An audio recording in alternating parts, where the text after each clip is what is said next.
기숙사도 사정은 다르지 않습니다. 신입생 때는 기숙사에 쉽게 들어갔지만 학년이 높아질수록 기숙사의 경쟁률이 높아져 부득이 자취를 하게 되는 상황이 많다는데요. 은비 씨와 지혜 씨가 그런 경우입니다.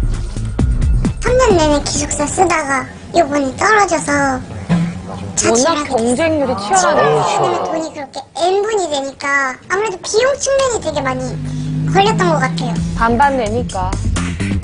한 방에서 생활한다는 학생들. 좁은 침대를 같이 쓰는 것보다 불편한 것은 습기 때문에 생기는 곰팡이라는데요. 흡기에도 안 좋을 텐데. 곰팡이 낀다 그래갖고 무조건 문을 열어놓으래요. 베란다도 곰팡이가 쓸어서 창문을 열어놔야 환기가 된다고. 안 그러면 위험할 벽지 수 새로 있네. 간 건데 또 벽지 새로 갈아야 된다고. 여학생들인데. 환기를 위해서 계속 창문을 열어둬야 하지만 그 앞을 커다란 외벽이 가로막고 있어 그마저도 여의치 않아 보였습니다. 한낮에도 불을 켜야 할 정도로 햇빛이 들지 않는 것도 문제였는데요. 이뿐만이 아닙니다. 난방비가 많이 나면 어떡하지? 막 10만 원대 나오면 어떡하지? 냉장고에 뭐가 없다 하면 아 냉장고 코드를 뺄까 말까 이런 고민도 되고. 기숙사는 아예 공동체 생활이라는 인식이 있어서 편한데 여기는 그거보다 더 많은 돈을 지불하는데 편한다기보다는 늘 불편하니까. 서울 시내 4년제 대학의 기숙사 수용률은 평균 11.8%. 턱없이 부족한 상황입니다. 그렇네요. 학교가 한 그래도 5,000명 이상 다니고 있죠, 전교생이. 네네네. 그럼 기숙사에 들어간 학생이 몇 명이에요? 지금 현재 합쳐서는 약 300명에서 400명 정도 되고요.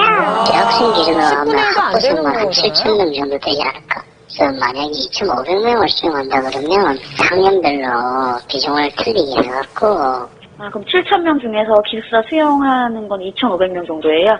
그렇죠. 상황이 이렇다 보니 민간단체의 대학생들이 직접 나서 대학생 주거 실태에 대한 문제점을 제기했는데요.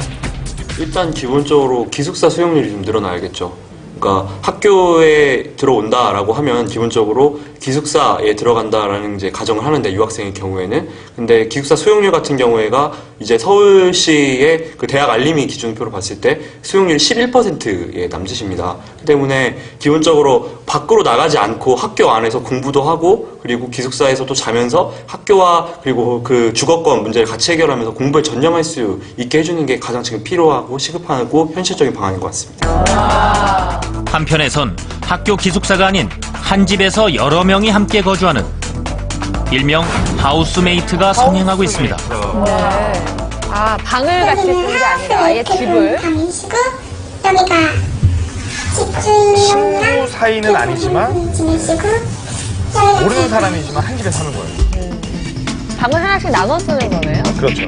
대학교 3학년인 미소 씨는 석 달에 110여만 원을 내고 방 한 칸을 임대해 살고 있었는데요. 110여만 원.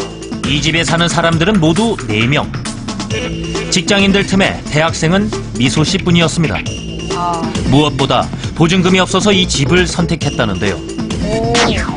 거실과 주방을 공동으로 사용하고 냉장고와 신발장은 개인 공간을 나눠 사용하고 있습니다. 뭐 1층은 쓰고 뭐 2층은 인터넷 안 보면 쓰고. 이렇게 하우스메이트 구하고 이런 거 꽤 많죠. 네, 되게 많아요. 하루에 몇십 개씩 들어오고 반신반의했거든요. 근심이 어떡하지? 좀 눈치 보이면 어떡하지? 아니면 뭐 내가 실수하면 어떡하지? 내가 괜히 좀 피해 끼칠까 싶어서 고민했는데 선택의 대안이 없으니까. 낯선 사람들과의 생활이 불편할 때도 있지만 선택의 여지가 없었다는 미소 씨. 앞으로 남은 대학 생활 1년을 또 어떻게 살아야 할지 때론 막막하다고 합니다. 이렇게 하더라도 서울에 올라와야 되니까. 왜냐면 스펙이 지방대는 안 쳐주잖아요, 사람들이. 그러니까 서울에는 올라와서 공부는 해야 되는데 집값이 끊었고 고시원을 가기 싫고 어쩔 수 없이 막 사람들끼리 모여서 이런 거라도 하게 되는 것 같아요. 그녀의 쓸쓸한 뒷모습이 학업과 등록금, 방값에 휘청이는 대학생들의 모습을 대변하는 듯 했습니다. 이처럼 하우스메이트를 선호하는 대학생들이 점점 많아지고 있다는데요. 그런 와중에 유독 여성 하우스메이트만을 찾는다는 수상한 글이 종종 올라오고 있습니다. 글을 올린 한 남성에게 전화를 걸어봤습니다. 남성이 남성분이 올렸어요.